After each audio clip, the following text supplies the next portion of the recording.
Hello students, today onwards we are learning our new lesson number 9, decimal fractions. In last semester we learned fractions. What about fraction, denominator, numerator, म्हणजे ज्या काही concept आहेत त्या आपण fractions या lesson मध्ये clear केलेले.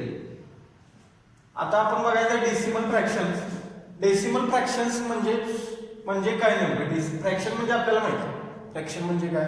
तर इथे एक्झाम्पल आहे 5/10, 23/10. हे वरती जे असतं त्याला म्हणा डिनॉमिनेटर, खाली आहे ते numerator. This is denominator, this is numerator, this is denominator.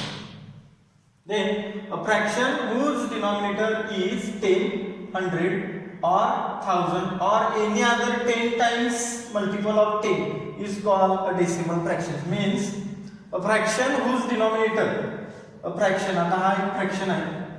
एखाद्या फ्रॅक्शनचा denominator 10, 100, 1000 or any other 10 times multiple of 10 is called a decimal fraction. Means एखादा असा फ्रॅक्शन ज्याचा डिनॉमिनेटर हा 10, 100, 1000, 10,000, लाख म्हणजे असा 10 च्या मल्टिपल मध्ये जर एखादा फ्रॅक्शन डिनॉमिनेटर असेल तर त्याला काय म्हणायचं? Decimal fraction.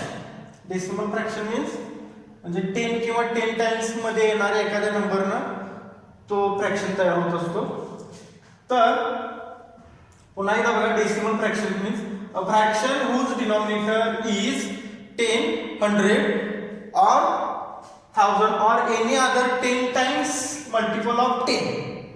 10 times multiple of 10 is called a decimal fraction. म्हणजे काय की 10 किंवा 10 टाइम्स मल्टिपल असणारा असा कोणताही नंबर म्हणजे काय 10, 100, 1000, 10,000, लाख, 10 लाख वगैरे म्हणजे अशा नंबर्स मध्ये जर एखादा फ्रॅक्शन येत असेल, डिनॉमिनेटर आलं पाहिजे ते 10, 100 वगैरे डिनॉमिनेटर, तर त्याला काय म्हणायचं? Decimal fraction. इथं बघा हा आहे काय? न्यूमरेटर. आणि हे जे आहे ते डिनॉमिनेटर. म्हणजे a fraction whose denominator is 10, 100 or 1000 or any other 10 times multiple of 10 is called a decimal fraction. म्हणजे डिनॉमिनेटर आलं पाहिजे. वरती कोणताही नंबर असला तरी चालेल. 5, 6, 7, 100, 200, 300, 170 कोणताही नंबर चालतो, पण डिनॉमिनेटरला हा तो 10च्या म्हणजे 10 च्या मल्टिपल मध्ये असला पाहिजे. 10, 100, 1000 वगैरे. तर त्याला काय म्हणायचं? असा एखादा फ्रॅक्शन असेल ज्याचा डिनॉमिनेटर 10, 100, 1000, 10,000 वगैरे असा डिनॉमिनेटर असेल तर that fraction means decimal fraction. Then now we learn what is a decimal point. Decimal point बघा, आपण एखादा नंबर असा कुठे पाहिलेला असतो 0.2, 0.35 किंवा आपलं पर्सेंटेज असतं बघा काही पर्यंत 85.70 or 98.73. हा जो आहे नंबर इथं, हा जो इथं डॉट दिलेला आहे ना, हा जो डॉट आहे इथं, या डॉटला काय म्हणायचं? Decimal point. तर तो आता डेसिमल पॉइंट कसा द्यायचा किंवा का देतात हे आपण इथं बघायचं.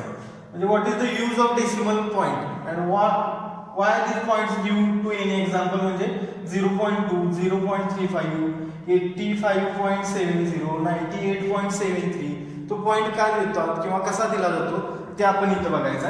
म्हणजे डेसिमल पॉइंट तुम्हाला लक्षात आला असेल, हा जो 2 डिजिटच्या मध्ये जो डॉट असतो त्याला काय म्हणायचं? Decimal point.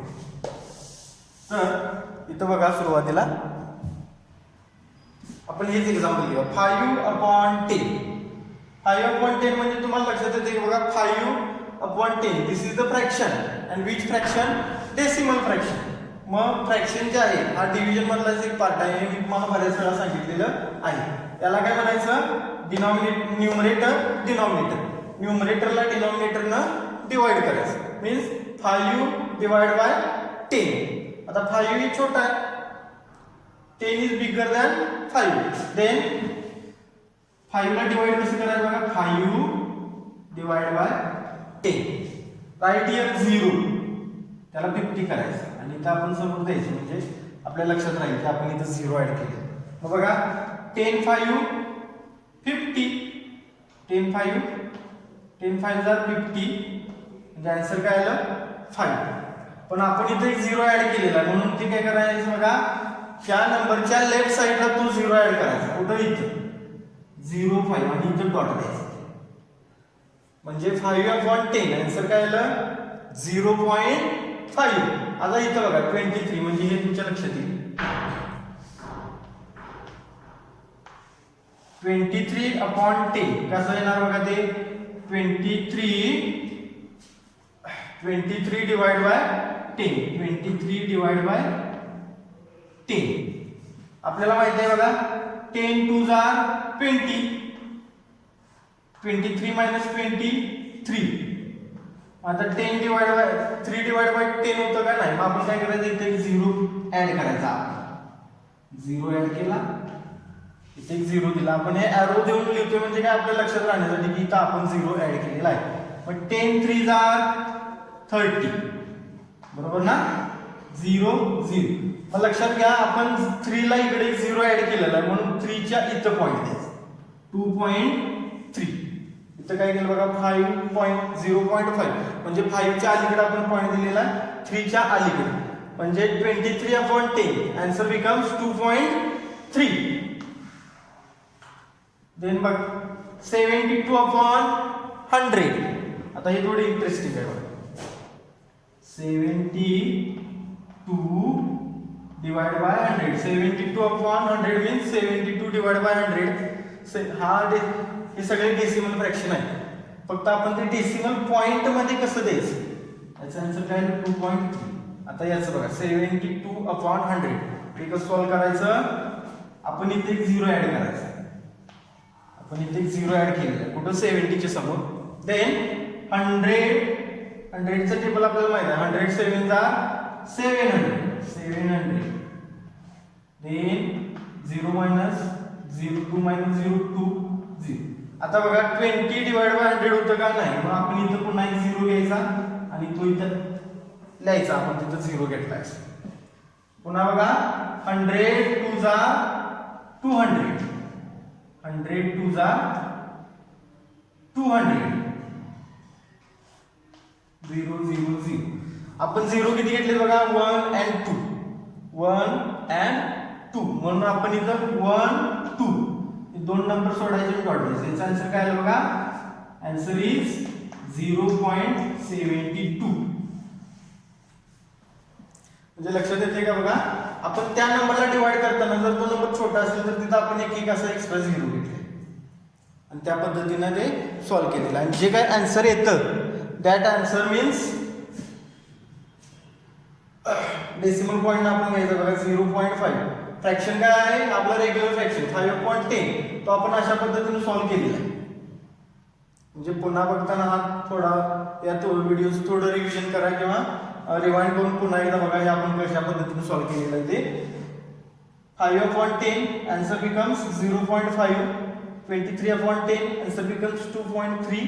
72/100 answer becomes 0.72. आणि आता अजून एक गोष्ट लक्षात घ्या की पॉइंटच्या राईट साइडला जो काही नंबर असतो पॉइंटच्या आता पॉइंटच्या राईट साइडला मीन्स 0.72 आहे. ते रीड करताना 0.72 म्हणायचं नाही. पॉइंटच्या राईट साइडला जो नंबर आहे that means 0.72 not 72. 0.72 here 2.3 here 0.5 not 0. आता suppose here 0.50 then how it read 0.15. this is wrong, right? Read like this 0.50. 0.72 असं रीड करायचं नाही ते 0.72. सोपं आहे ते फक्त थोडं अंडरस्टँडिंग करून घ्या. व्हिडिओ पुन्हा रिवाइंड करा आणि थोडं पुन्हा एकदा बघा म्हणजे तुमच्या पटकन लक्षात येईल. This is the decimal fractions and this is the decimal point. Then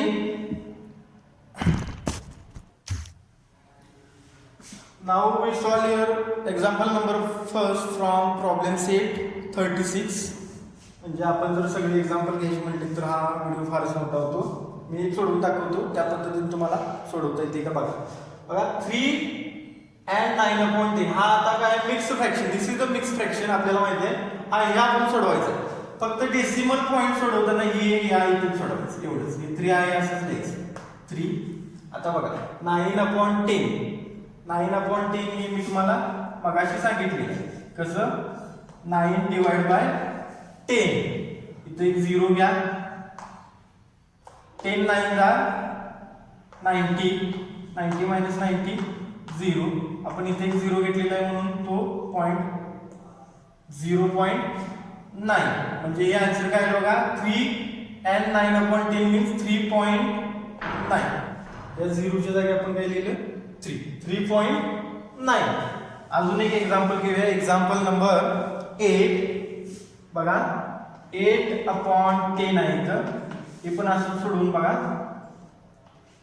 8/10 take 1 0, 10 8 जा 80, 80 minus 80 0. बघा आपण एक 0 घेतलेला आहे म्हणून इथं 8 सोडून 0.8. याचा आन्सर काय आहे 0.8.